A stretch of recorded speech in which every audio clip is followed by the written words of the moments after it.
Let's look at the timetable. On October 15th of last year, the Occupy New Haven movement began on the New Haven Green. Construction at the intersection was slated to be complete in August of this year. Unfortunately, it is November, and construction is ongoing. The season is opening with warm weather. The high temperatures bring students out of their dorms and onto the quad. Although some volunteers are here merely to represent their restaurant, others have a more personal reason for being here.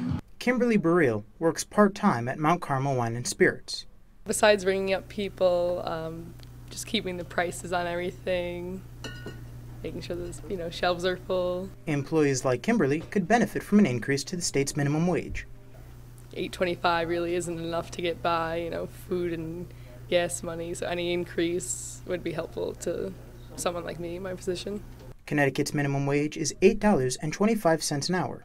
The bill would raise the wage by 25 cents next year and another 25 cents the year after that. Bob Fain co-owns Mount Carmel Wine and Spirits with his brother Ben. He feels the increase may hurt his business. I don't necessarily think it's a good thing for any local business. I mean, we have to keep up with a living wage, but on the other hand, small businesses like ourselves like to employ people, as many people as we could, and we could surely get by with fewer people than we have, and the more we have to pay them, the less likely are to put more people on. Roland Blakesley owns Bon Appetit, the gourmet shop next door. He supports the increase and doesn't feel it will affect small businesses that much.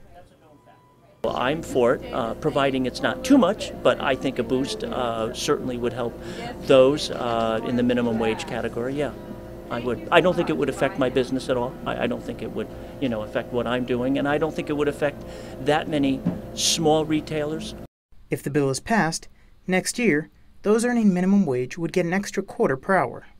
So, for a part-time employee working 20 hours a week, that's an additional $5. These people would earn an extra $260 by the end of the year. The state Senate will vote on the bill this week. If passed, the increase will go into effect on January 1st. In Hamden, Mark Yaworowski, Q30 Online. Mark Yaworowski went outside to talk to students about the record-breaking temperatures. It began Tuesday, and the season is opening with warm weather. The high temperatures bring students out of their dorms and onto the quad. Playing, reading, or just lying on the grass. Quinnipiac students are enjoying the spring weather. It's unusually rare to get this in March, and I am so thankful that it's coming, that it's here this week. It's amazing. Unfortunately, when it's this nice outside, students usually do not want to go to class. I have a presentation today, otherwise I probably wouldn't be here. But who says class has to be inside? You can always encourage the professor to have class outside, which is always fun. Some professors let their classes go outdoors so students can learn and enjoy the weather. The record high for March 22nd was 63 degrees.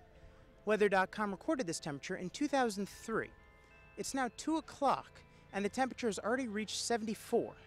On the quad, Mark Yaworowski, QNN. Occupy New Haven protesters are still on the green. For years, traffic on Whitney Avenue near Quinnipiac University has been held up due to 2 busy intersections. Thanks to a Connecticut DOT project, this problem should be fixed in the near future. QNN's Mark Yaworowski explains how.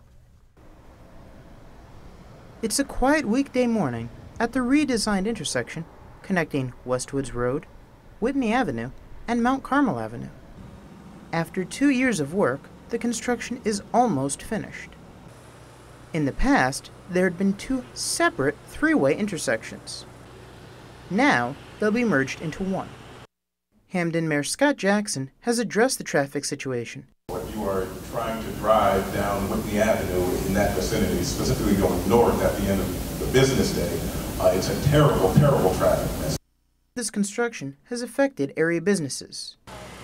Regina Cintron, owner of the subway at the redesigned intersection, has seen business decline. Since they've started construction, it's gone down considerably. And as they're finishing up, we're starting to see an increase again. Slowly but surely. Cintron is looking forward to the completion of the project. I think it'll be wonderful once it's completed. A lot of people don't even know we're here. We have customers come in that never knew we were here before, and we've been here 2 years. She hopes these customers stop in after the intersection is done. Until then, she'll have to settle for construction workers. Yeah, they stop in for lunch. Sometimes they're our best customers. Yeah. Construction at the intersection was slated to be complete in August of this year. Unfortunately, it is November, and construction is ongoing. In Hamden, Mark Yaworowski, QNN.